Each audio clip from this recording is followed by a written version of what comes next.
Ring Wrestling Podcast. Whether you're watching live Yes, on sir. YouTube, Facebook, Twitch, Instagram, if you're a fan of buttered sausage or not, we have the Yes, place sir. for you to be on a Sunday night. Better late than never. I apologize. Casey. Today was like house cleaning day, so we were doing a bunch of little projects upstairs because originally I was going to work outside and get stuff done, but it rained. So just started working, doing stuff, shampooing the carpet and moving furniture around and this, that, the other. Had pizza and all of a sudden looked at my clock and it's like, oh my God, it's 8:20.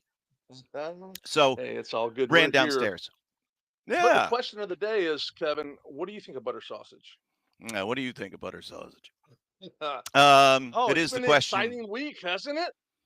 Well, listen, we put up an episode on Thursday talking all about the controversy with our truth being released, and because we went and we put our names, reputations, and everything on the line, it was solely because Exactly. of the In-Ring Wrestling Podcast that not 24 hours ago, our truth is back as Ron Killings. He has returned to the WWE. He was on Money in the Bank. I meant everything. I mean, first of all, the cat was out of the bag that Kevin Kelly, when he was in the WWE in talent relations, he discovered Ron Killings. Yeah, Quick, with Kick, Kick, with Quick Now, R Truth. Yeah, with Terry Terry Taylor. Taylor, whatever. And now, but then we decided, you know what?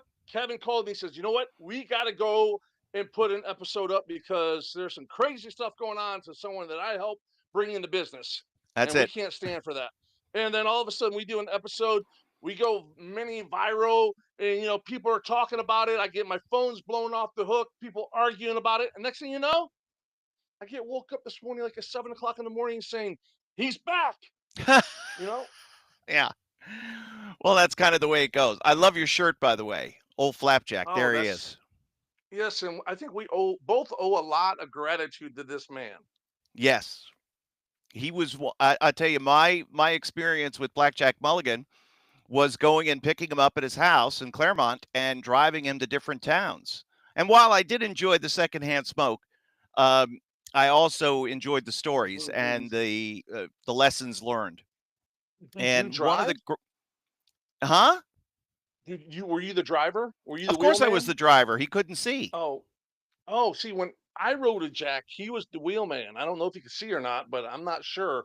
And we were doing I told this before. We were doing a double shot. We did a day show with is IWF up in Ocala.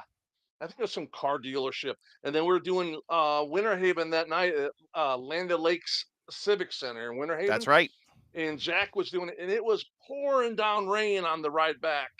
And he's there with his little Winston-Salem cigarette, which looks like a toothpick in his big old mitten Yep. hands, and reading the newspaper while he's driving in the pouring down rain.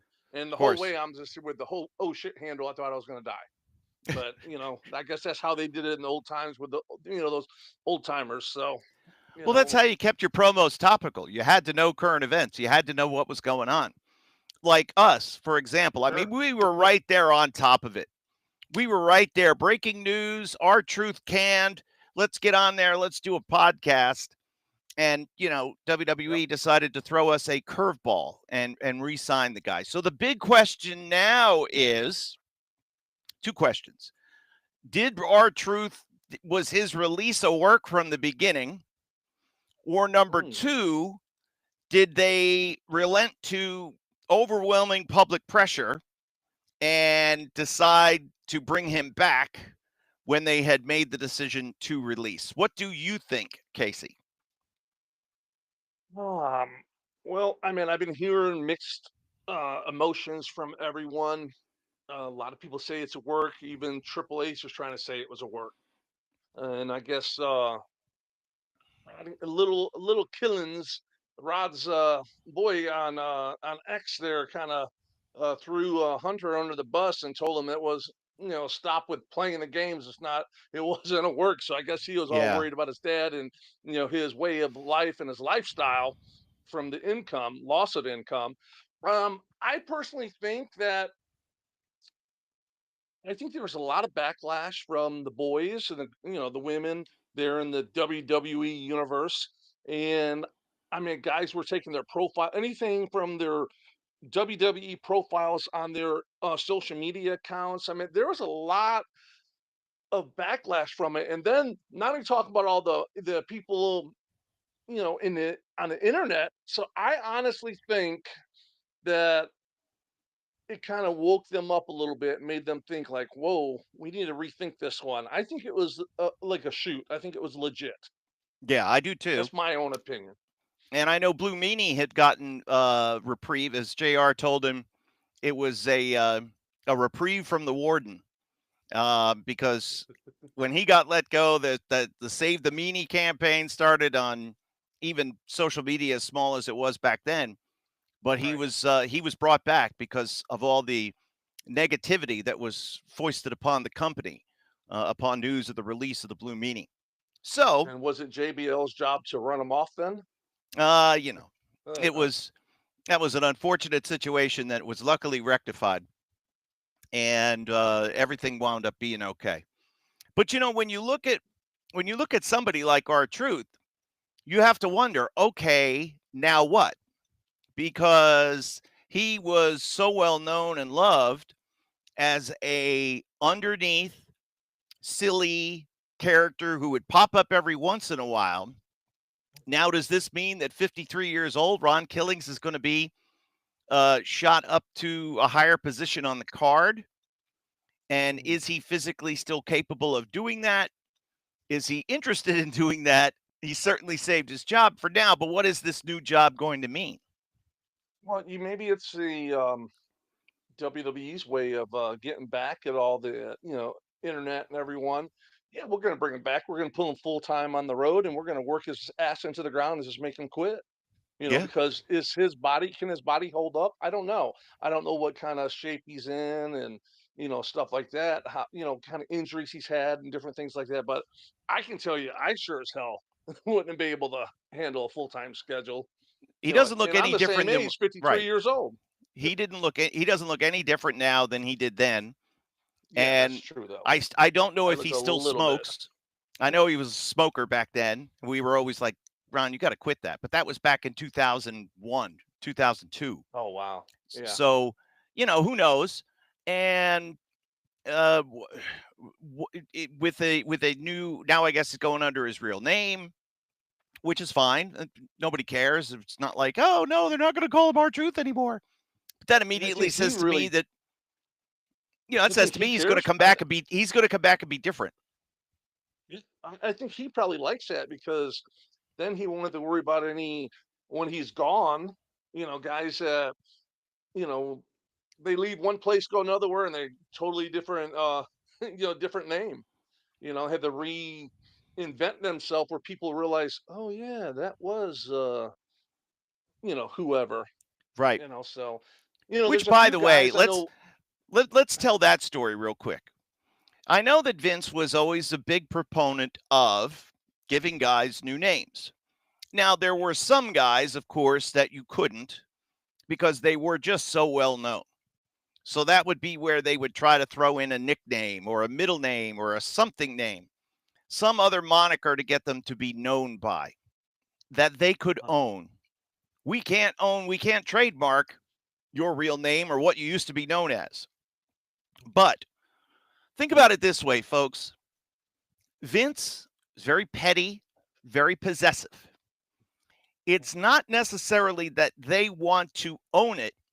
It's that if you leave, they don't want you being known by what you were called in the WWE.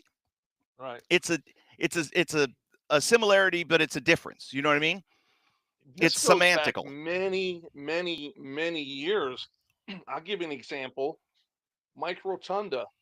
Yep. Is it Rotunda or Rotundo? Because it depends where he's at. In Florida, it was Rotundo, his real name. In WWE is Rotunda.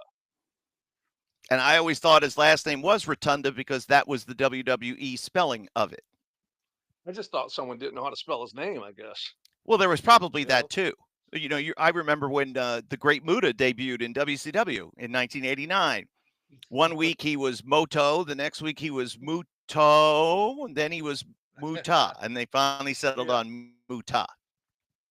His real last name, of course, Keiji Muto, Muto. Okay, so now, if you are one of the other WWE superstars who has recently been released, and I think there was, let's say, around 20 or so that were let go, mostly from the NXT brand, are you also ringing the phones of people that you know to begin the campaign to get you back via social media?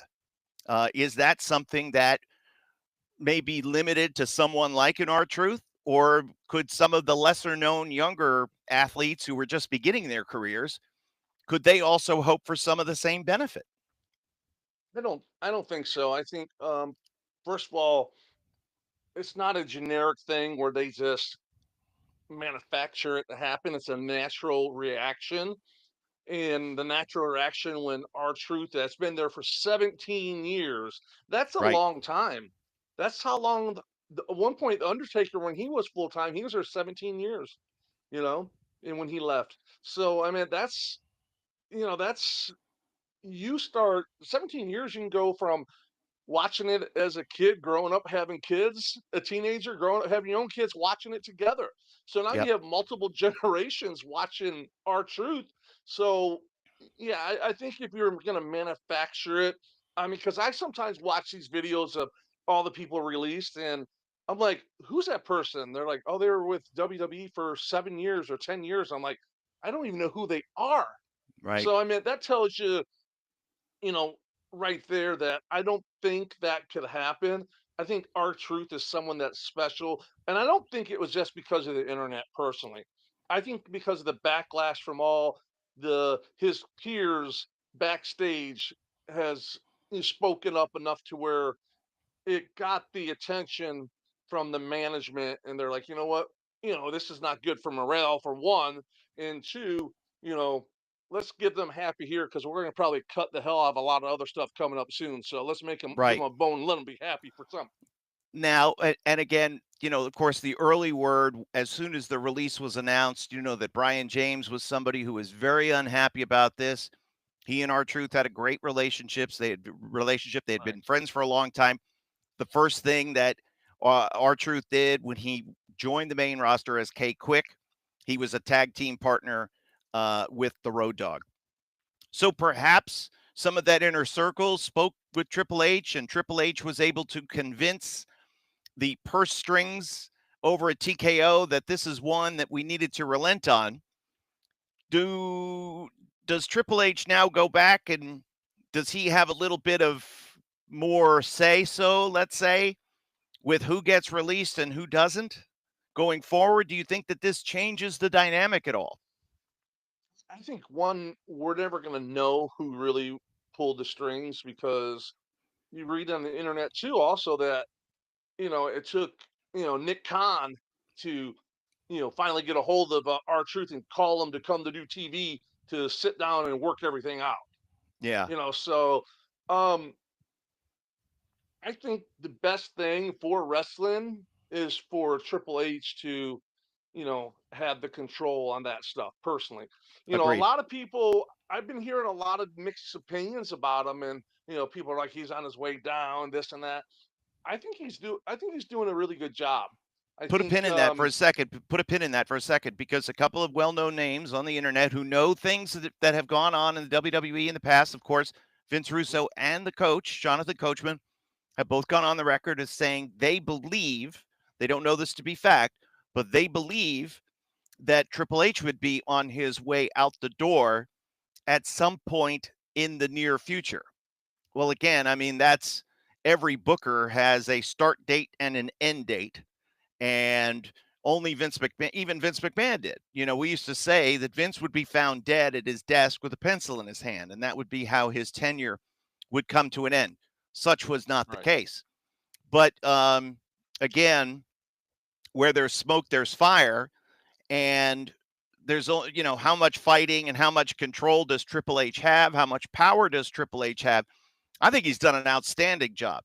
I think he's done an awesome job, because you never want to be the guy that follows the greatest of all time. And love him or hate him, right, Vince and what he was able to do with WWE is the greatest of all time. You don't want to follow Bill Sure. Belichick. You don't want to follow, a legendary quarterback. You don't want to be the next guy after the guy because you're going to get forgotten about. You're going to get, well, your immediate comparison is to him.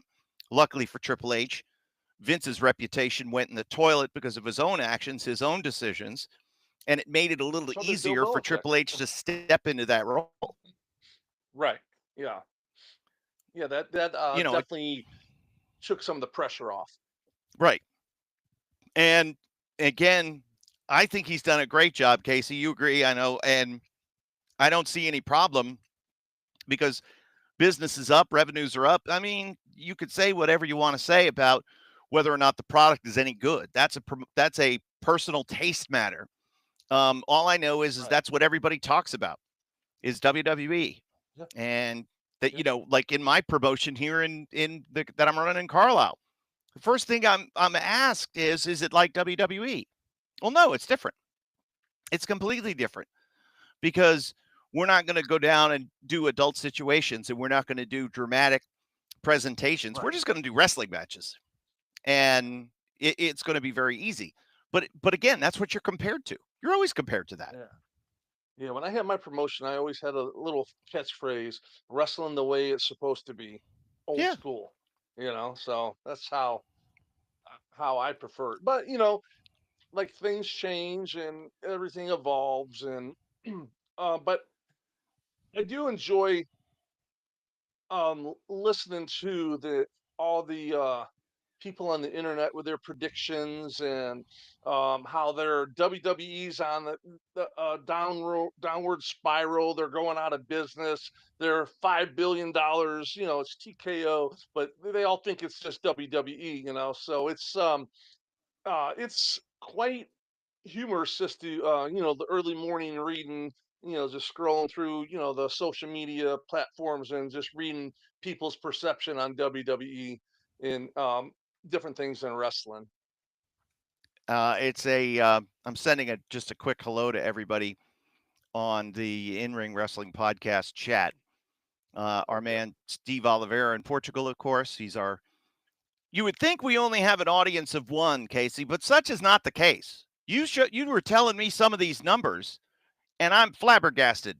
I'm floored, flim-flammed almost. I I'm not being Yeah, flim-flammed, I am I? These numbers are legit. yeah, we said from the beginning that we weren't expecting to skyrocket. We knew that it was a marathon, it's not a sprint, da da da da, all that kind of stuff. And we're putting the time in. The most important thing is being consistent.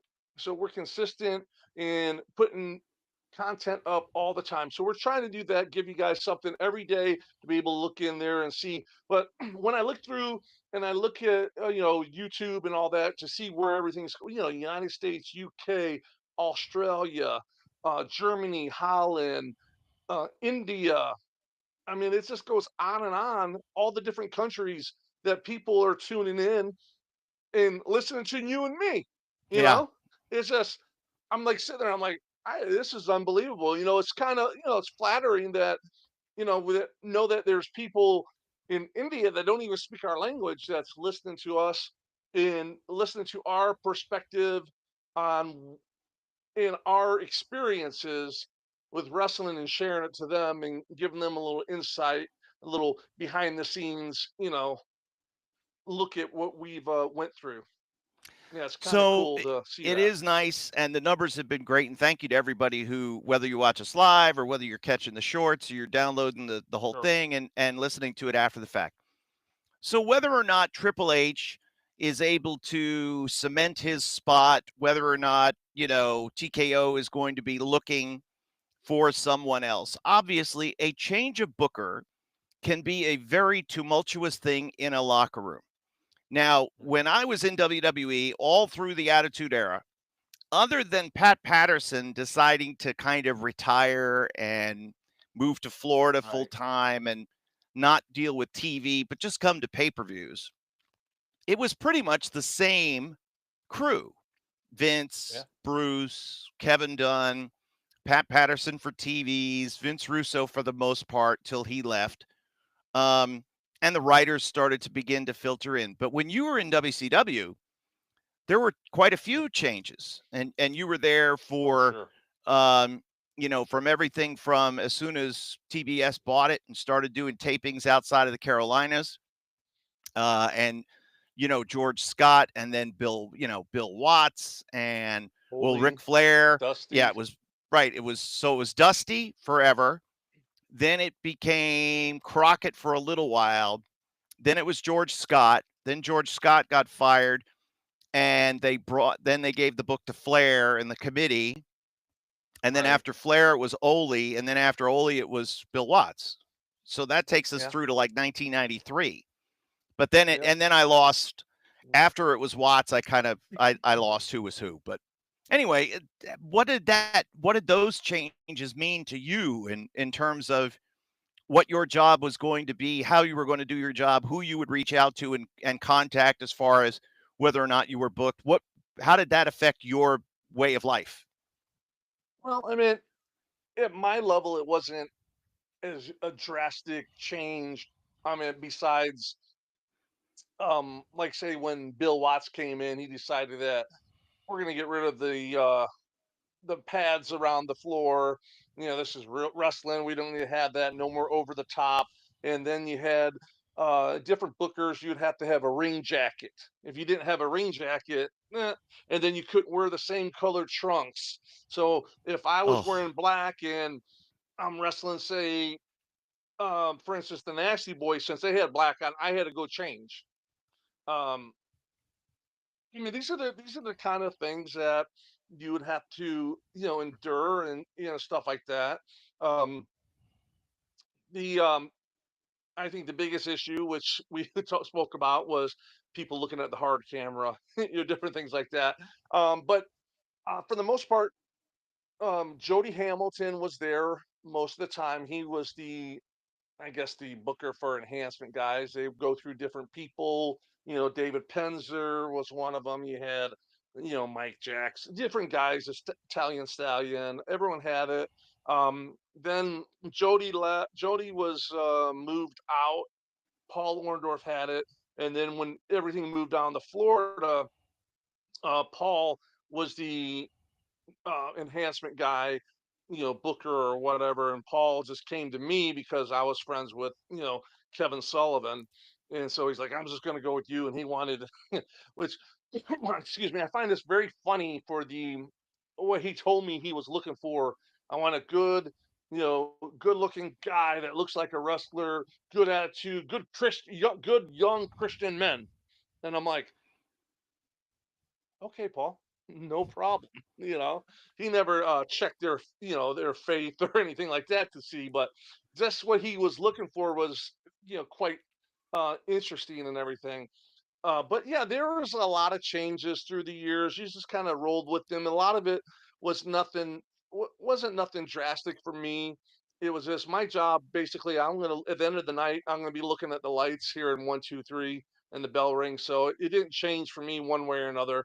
But some of the policies changed, which were, interesting. We never had to wear business attire or anything like that, like WWE did when they had their big. Were you there when they had the big change where I'm wearing Zubas and tank tops to wearing have to wear business attire? oh yeah, and the worst that it was on was the women, because the women had to get all made up and then Oh come to the wow! building all made up. Like they could not have left the gym, put a nice outfit on and come. They had to put their face on and then go. So it was worse for Oh them than wow! anybody else. Yeah, I mean it So was they a were told they had to be looking, you know, TV Vince doesn't want ready to Vince doesn't want visually. to see you looking like you just came from the gym.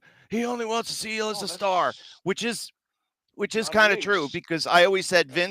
Vince saw life with a TV screen glued to his face, and that was all he Right. saw was what he saw on TV.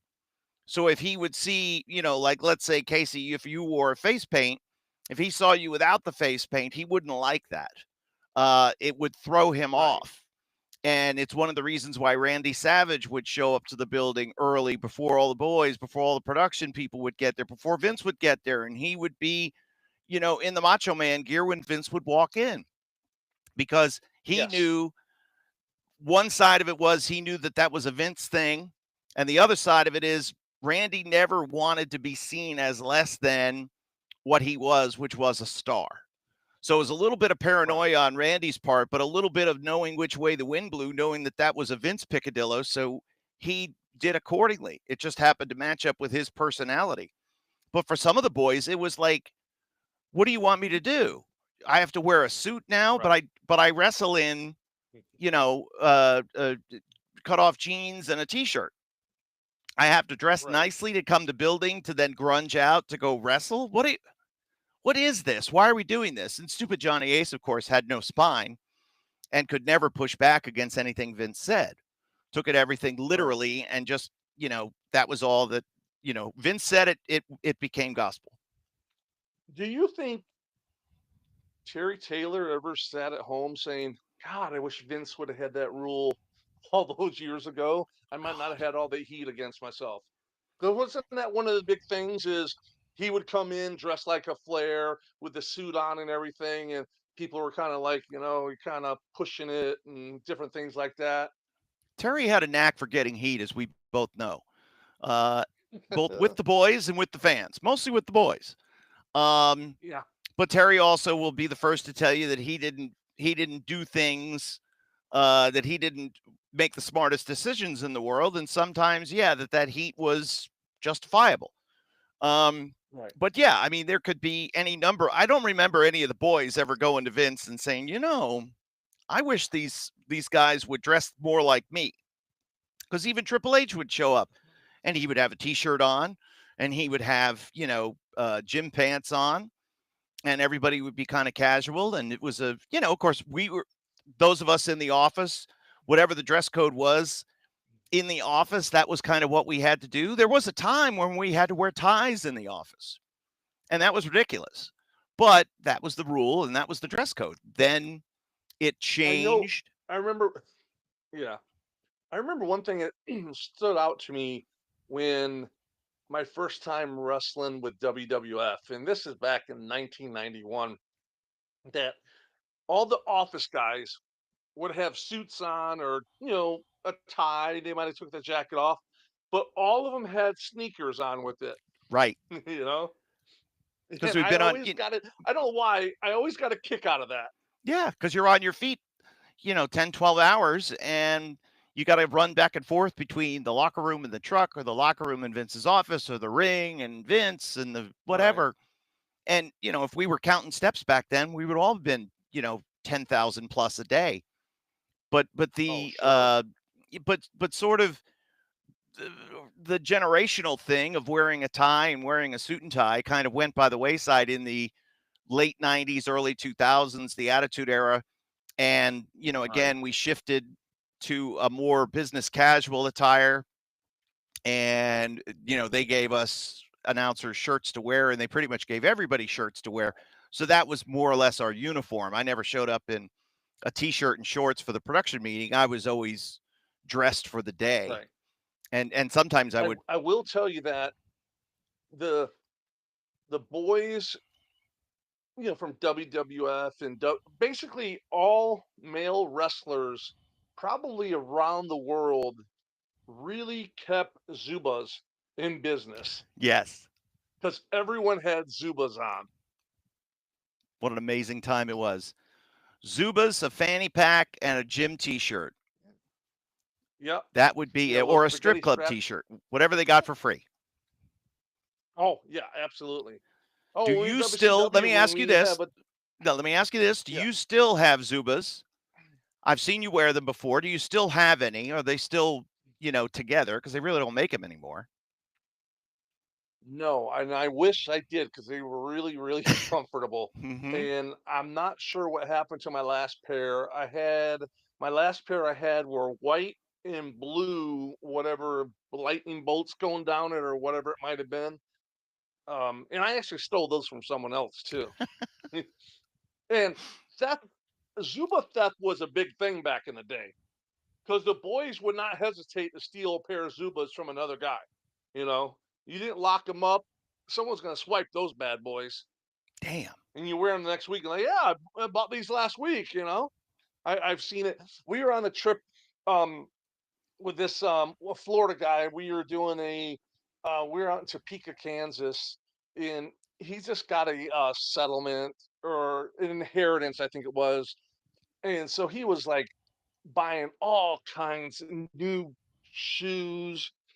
He bought he had Reggie Parks make him uh, the championship from wrestling Florida belt, and I mean he had everything.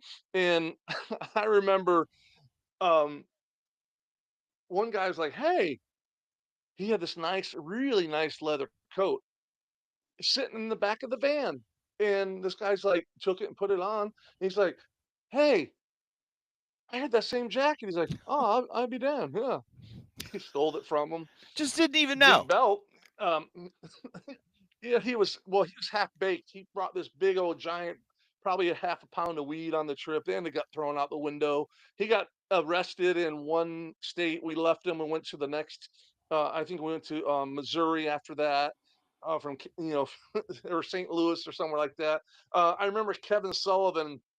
I guess I'll say allegedly, but I know for a fact he did because I was there when he did it. He stole that um, Reggie Park, you know, Florida heavyweight championship belt from him. So I mean, this guy bought all this stuff, and everyone's like, he was the dumbest guy in the world. He's like, oh yeah, I got the same thing Oh from my boots. God. I mean, you name it, everyone was just taking everything from him. But some points, the boys, they're pretty vicious. They would take anything that wasn't tacked down. Because they were all, well, I they remember knew that this guy wrestling. was a mark. They knew this guy was a mark and was going to just fall for Yeah, anything. What's he going to do? I Fight? remember Obviously not. wrestling. I remember wrestling Jerry Gray shows way, way back in the day, and he would be like, "Oh man," I'm like, "What are you doing?" He's like, "House is down. I'm going to lose money here," and he's looking in the building of stuff that he could take, a copy machine, a printer, this or that. It's like at one point in Florida, you couldn't. They're like, "Are you that Jerry affiliated with that Jerry Gray?" We're like, Yep. "No," because they wouldn't rent a building because he ruined so many buildings Yep. from stealing stuff, ruining, just things that happen, not paying, bouncing the check, different things like that from over the years.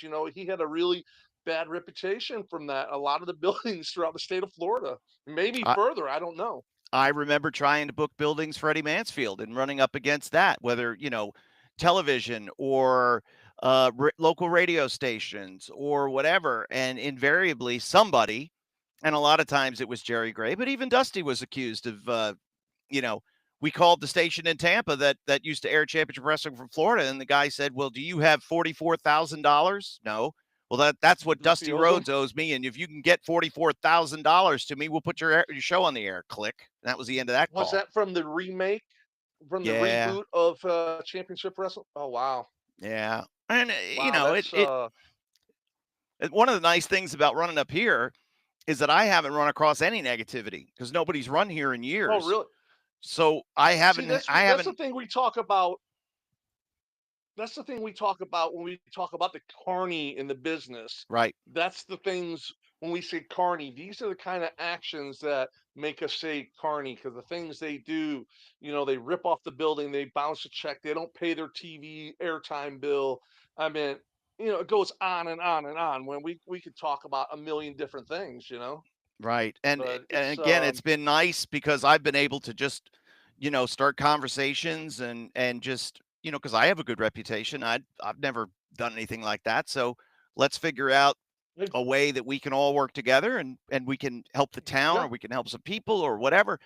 And there hasn't been any negativity from somebody who's been ripped off by some carny. So it's been a breath of fresh yeah, air. that's It's great. been very nice. I do see that you have a radio sponsor for the Red show. 102.3 is the local country station here in the market. And Oh, nice. there one of the advantages to Red is that it's independently owned. It's not part of Clear Channel or Yeah, Cumulus. corporate America. So I don't have to Mhm. deal with the corporate side. The local decisions, local, Yeah, and they're fully on board. They're like, yeah, we're spending some that's money on some great. airtime, but what we're going to be getting for what we're spending is far out, It's far. probably minute. Oh Yeah. my God. Yeah. It's like the Yeah. value for what we're getting is tremendous. Plus, they have a really solid reputation in the community.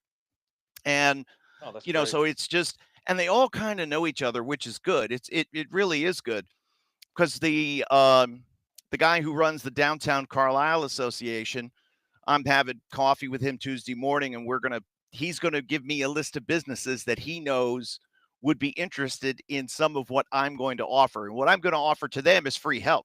Oh, very good. All I want to Yeah. do is just go and market their business, and people will organically understand, A meets B, that I'm also promoting wrestling, but I'm not going to be like trying to sell them sponsorships. Everybody's on their ass right now. But let's just spread the Yeah. word about their business. Let them know that there's good stuff happening in downtown Carlisle. And through that, just organically, good things are going to happen. Sure. Oh, that's And great. another thing that I'm Right. talking to Red about this week is, and a friend of mine, Joel from England, gave me the idea, have people who can't come to the show buy tickets and then donate those tickets to people who are in need. Because a lot of people, Yeah. it's $20 for a general admission ticket. You get 2 kids in for free with each ticket. So basically kids are free.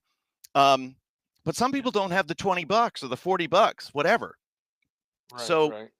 if people want to buy tickets, then they can buy them. We can donate them, and we can give them to people who are, Right. experiencing some tough times. But I'm going to have Red kind of be the, and I don't want any money from them. I just want them to let me advertise them as the presenting sponsor for this, because I think You know, that's it'll a help our really credibility. that's a great concept because now you've opened up your ticket sales not to that part of Pennsylvania. You open it up worldwide. Someone from listening, hearing about it from California or here in Yeah. Florida might say, you know what? I always do charitable donations. Let me help this and help some, underprivileged families to be able to have a night of entertainment. Yeah. I think that's great. Everybody knows a family of 4, because I will say, hey, listen, I got freebies here that people have bought that we want to donate to families in need. Oh yeah, the family over there, on that street, they, husband lost his job, wife's in bad health, whatever. And we'll go right over there and hand them tickets, and hopefully they can go and Right. just have a fun night out and forget about their troubles for a little bit. But it's not going to cost them anything. But yeah, it's just the See, charitable aspect of yeah, people around the world. I know people would, if I could yeah, get, that's I've got like 2,000 general admission tickets. I mean, I'm never going to sell them all, but if I could give away, if I have people, let's say 500 that I could give away, it'll be fantastic. What an atmosphere. It'll be awesome. well, no, that in when I ran my promotion, I had a philosophy. I would give a free ticket to anyone that normally wouldn't come to wrestling Right. because I was under the belief, and I know it was true. Once I got them in the door, they see my product, they're going to be entertained, they're going to like it, and they would come back, and I would get another follower, another person to buy a ticket each time. And it worked so many times. I would give away thousands and thousands of tickets of people that would never even known about my product because even as much advertisement you can do, it's even worse in a bigger metropolitan area like down in Sure. South Florida. But not everyone's going to hear about it. So you just give tickets out to everyone. They're going to go to it, and you just build a base that way. I And, remember and like you those. I said, it remember does. It those builds a shows. great atmosphere. Yeah. I remember those shows for Mhm. people telling me, that a lot of people had said that they had not been back to a wrestling show since the Florida office closed, that no Oh matter wow! whatever promotion was presenting wrestling on that night, and again, you ran, buildings in South Florida like the War Memorial in Fort Lauderdale, and that used to be a, kind of a regular hotbed, and people had Sure. not been to wrestling for what, 10, 12 years in this Yeah. time, and they just were like, yeah, just, again, the wrestling of today is not the wrestling that I like, because this was, deep in the heart of the Attitude Era. It wasn't what they Right. liked. They liked more of that presentation that you gave them, and it Right. brought them back. And it also didn't hurt that you had relationships with guys like Barry Windham and Dusty Rhodes and, others to come in Yeah. and to compete on these cards. So it elevated the, experience that much more for people who had not been a wrestling fan, for whether they had never known about your product or they knew about it, but they only supported it because of the names that you brought on. But when you brought them into the building, they all said to me, this is like it used to be. So when you say wrestling the way it used to be, you accomplished your goal, because it was just that. Yeah.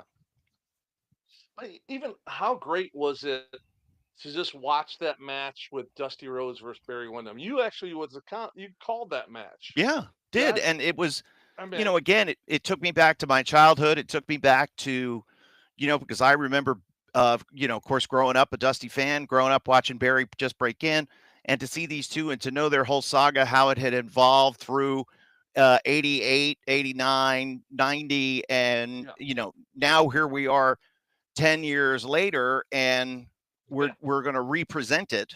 Well, it was a little more than that. It was probably 15 years later. We're going to represent it. Yeah. And it was just a thrill. It was a thrill to call the entrance, to lay out, to hear the pops, and to see the presence of these two guys in the ring. And it was, I was awestruck the whole time. And the thing that I really got out of it, I really made me very happy, is both Barry and Dusty worked their ass off. Yep. I mean, they didn't go out there, and because I've seen Dusty on other people's shows where it's like a little gaga, boom, that's it, done. Give me my money, kid. But Dusty came in, he wore his trunks, he didn't wear jeans, he did wear a shirt, but it was a bull rope match that they were in. So he had his trunks on with his Dusty boots on and everything. So it's like, yeah, it was for me too. I mean, because Dusty's the reason why I wanted to get into wrestling, and it was really cool because my son was just a baby then. He was 4 or 5, maybe 4, 5, 6 months old or something. I got a picture of me, Dusty, and my little butter sausage. So it was it, it was it was cool. It was very brought you back, like you said, to it brought me back to my childhood. But I was Right. just so impressed how hard they worked. And I had different guys I used through the years, and I don't know what it was. Like I had Jake the Snake Roberts work for my promotion, and Jake either is going to do nothing, not show up, no show you, whatever. And I was really worried because I had to give him half up front, and he's the only person I've ever give any deposit, anything ever to. And when I gave him the money, and we've all seen Beyond the Mat and that stuff, so we know up in here we know how Jake was, and you know he's changed a lot now from back then. And when I went to go give him the deposit, because he lived in a couple cities over from me, like 15, 20 minutes, he's like, "Hey man, can you do me a favor?" I'm like, "Yeah." He's like, and meanwhile I'm in a minivan with my son Chase in a car carrier. Oh no, I'm sorry, my two kids, my Chase and my daughter Isabel, were both like toddlers. "Hey, can you do me a favor?" I'm like, "Yeah." He's like, Ed, this is after I give him the money. "Hey, can you take me on a quick errand real quick, just right down the street?" And I'm like, "Oh my God, what are we Yeah. gonna do, Jake? I'm not gonna go on, you know, do something illegal with my kids." And fortunate enough and lucky, he was just going to give his money to his wife to deposit into the bank. But he showed up at the show, and he drew like crazy for me. I had an hour and a half before it started. I had a line going around the building, and he drew his. I mean, he worked his ass off.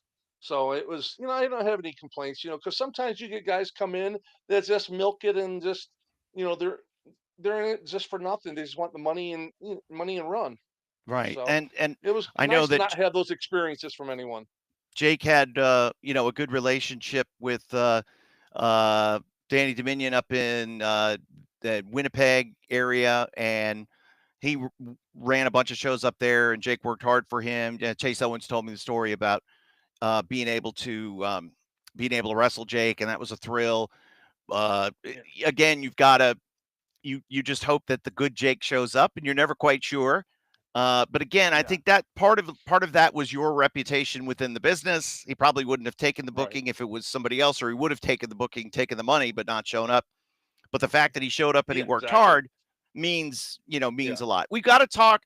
Let's do this next week. Let's talk about your relationship with New Jack, because boy, oh boy, Oh.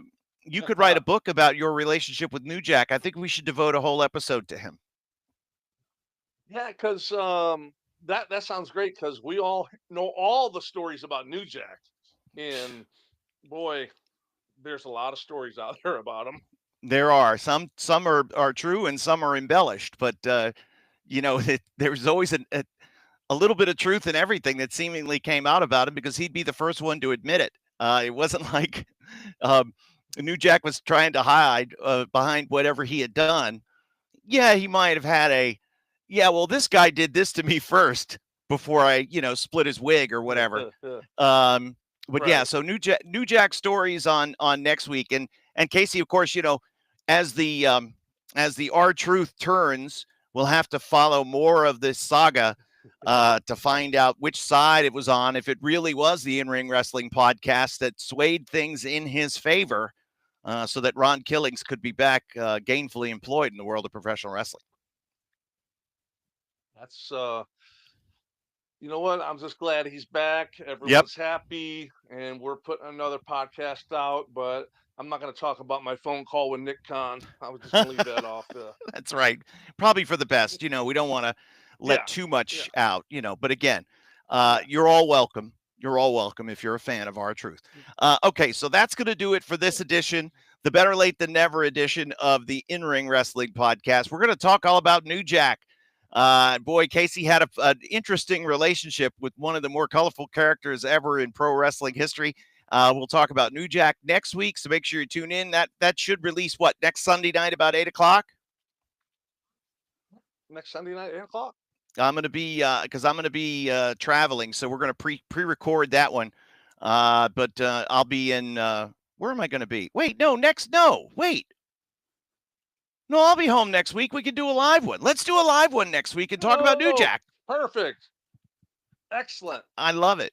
And if any fans want to comment, if they have any New Jack stories, if they had to make special trips with New Jack late night in some town, we'll want to hear from you as well. Yeah, I'll be back next week. It's 2 weeks. You know what, Kevin? We can do this. We can do this for next week.